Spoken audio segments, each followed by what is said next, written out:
So what's good, guys? What's good? Guys, I just wanted to give you a little update about my channel. I'm gonna be doing live streams on Wednesday, Friday, and Saturday. I'm gonna try to do it Wednesday, Friday, one on Saturday or Sunday. I may even do both. But I'm gonna try to get at least 3 live streams every week. So watch out for those days. And Wednesday around 7:30 to 8 o'clock. So I thought I'd give you the time. Let's just say 8 o'clock, and I'll set the live stream tomorrow, and we'll a couple of hours before, so you guys are aware.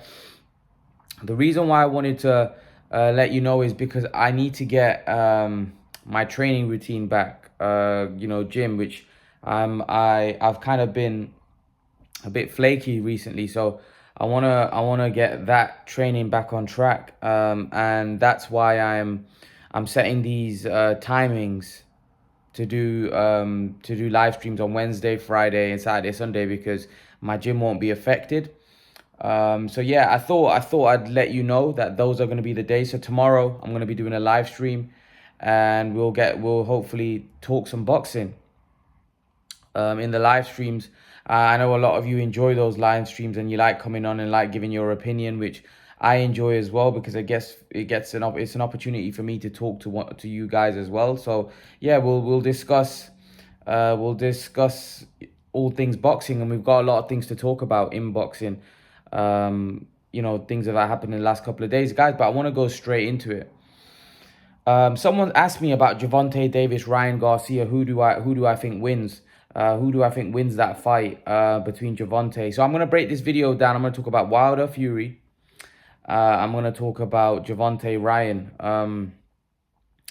It looks like that's a fight that potentially is gonna happen between Gervonta and Ryan. I like to think so. I like to think, it's not a good sign, because Mayweather said that he's not willing to work with any other promoters, and he's not looking to make any other platform or promoter great. He wants to keep things in-house, which hasn't gone down well with a lot of boxing fans, because a lot of boxing fans know that a lot of the fights that Gervonta Davis needs to have to be great, all of the big fights that Gervonta Davis can be involved in, are with guys with other promoters and on other networks. So basically what Floyd is insinuating is that we're not going to get any of those fights, because they're all with different promoters and different networks.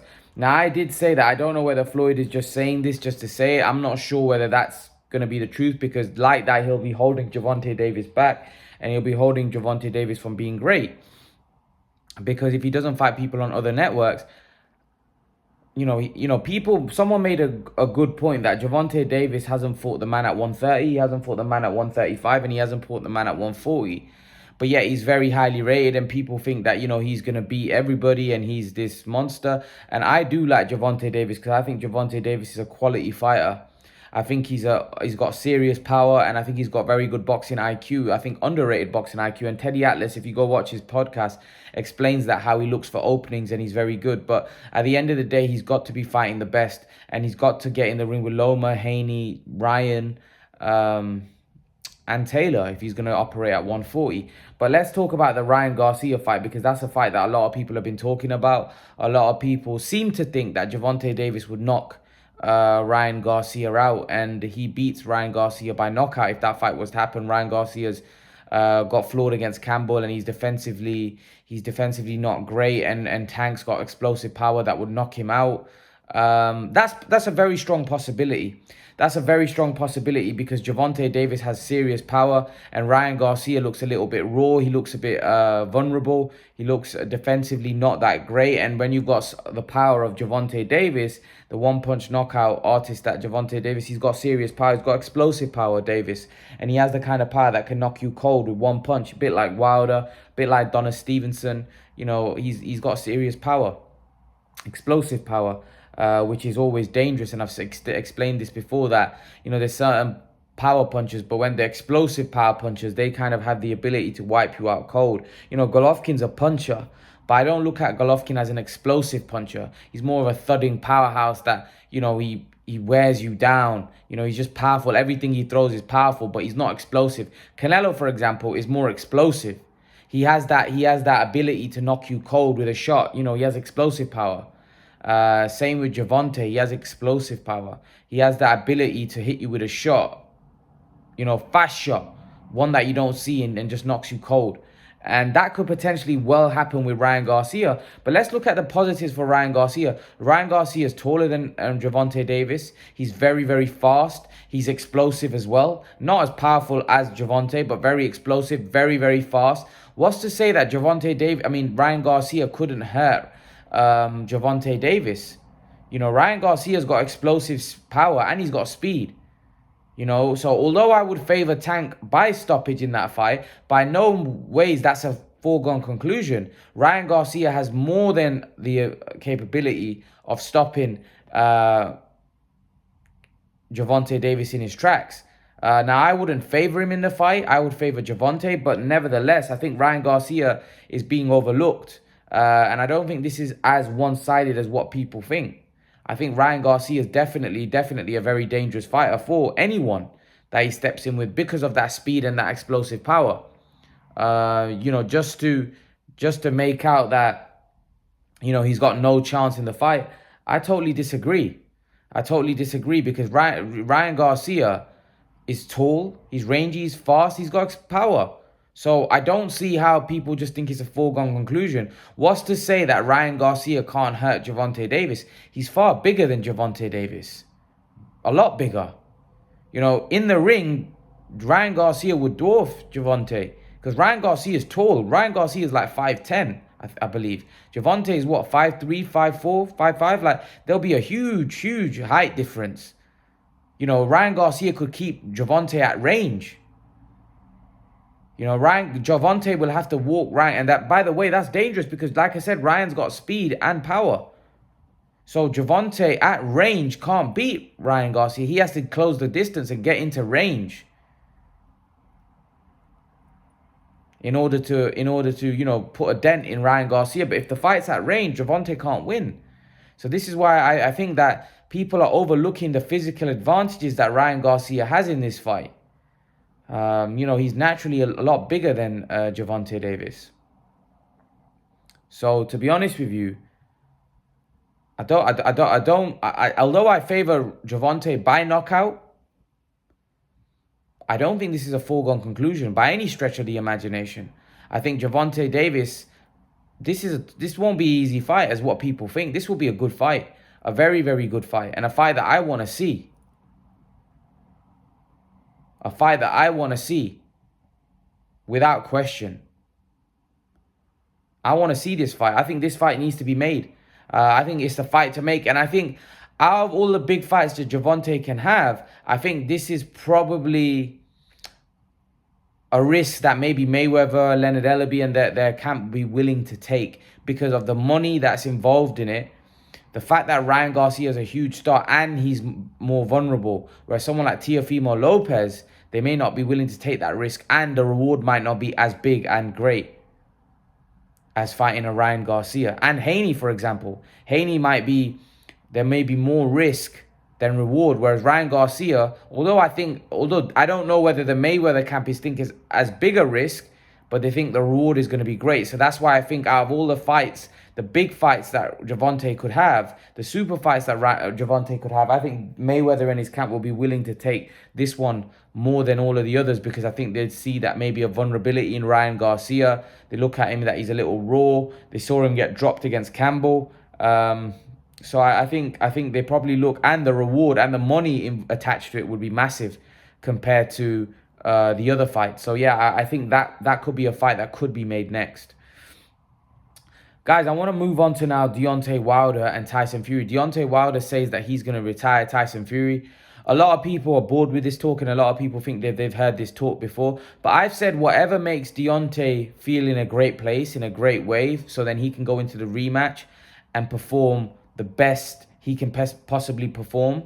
I think Deontay's got to put his mindset in that kind of frame of mind where he's relaxed going into that trilogy. You know, even what he did at the press conference with the headphones, I thought that was a brilliant idea by Deontay, because what Deontay Wilder's doing, he's basically blocking out everything Fury, you know, is going to say and things that Fury is going to say, because he doesn't want to hear it, because he doesn't want Fury to get into his head. So Deontay Wilder was trying to block Fury out. And basically, he maybe felt that way. Fury may feel insecure because Fury knows that Wilder's not really listening to him. Because Fury likes to, here's what Fury likes to do. Fury likes a reaction from you. So when you saw the Vladimir Klitschko press conference, he got a reaction. The Wilder first, second fight, he got a reaction. Fury likes a reaction. This way, Deontay wasn't paying any attention, as if Fury wasn't even there. So this is why I think Deontay Wilder is trying to just cut that all off, and he's trying to put himself in a better place going into that trilogy. So I think Deontay Wilder should do whatever he needs to do in order to feel in a better place. Because that will give him the best chance in the trilogy. Now, most people are picking Fury to win. I'm edging with Fury, but again, I understand how dangerous Wilder is. People seem to forget that Wilder's probably one of the biggest punchers in heavyweight history. And again, he's another one like Gervonta Davis, like I was talking earlier. He's an explosive puncher. Those type of guys you can never overlook. You can never overlook. People are just overlooking him. Again, Wilder's dangerous. I'm not picking him to win, but Wilder's dangerous in that fight. Without a question. Wilder's very dangerous in that fight. Just because the second fight played out the way it did, the second doesn't mean the third fight is going to play out the way it did. Let's not forget, the first fight, Fury was down twice. So although I'm picking Fury to win the fight, again, I'm not just writing Wilder off. That he's got no chance. And I won't be surprised if Wilder knocks him out. I won't be surprised like some. Some will be shocked. I won't. Because this is heavyweight boxing. And when you've got a puncher like Wilder in there, explosive puncher, in there like Wilder, anything can happen. Anything can happen. It's one mistake from Fury and it's over. And I don't want to hear this notion, Wilder hit him with everything he had in the first fight and second fight. He still got... That's irrelevant. If Wilder hits Fury flush, Fury won't get up. He won't get up. Wilder didn't catch him flush in that first fight. And yet it still had such a big impact. Look at the first knockdown. Look at the second knockdown. It wasn't a flush. When I mean flush, I mean Brazil kind of flush. Now, do we think Wilder's going to land that flush shot on Fury? No, because Fury's too elusive for that. But again, it's just one mistake. It's just one mistake, one error of judgment, and boom. You can't underestimate someone like Wilder. Listen, I don't really like the talk about retirement and I'm going to do damage to him and this, that, and the other. I don't like all that talk. But like I said, Wilder's got to put himself in a good place mentally. So when he feels he's got the best chance going into that trilogy. And that's how Wilder feels mentally at ease. So listen, I don't mind that from Wilder. I think Wilder is very, very dangerous. Very, very dangerous. And he's hungry. He wants to, avenge that loss. I don't think he'll do it, but nevertheless, I think he's dangerous and I think he's capable of doing it. Just because you and me don't agree with what Wilder thinks, that doesn't mean that that's not going to take place. That doesn't mean that Wilder's not going to knock Fury out. It can happen. That's why we're all going to watch. We're all going to watch. If it was a foregone conclusion, we wouldn't watch. We're going to watch because it's not a foregone conclusion.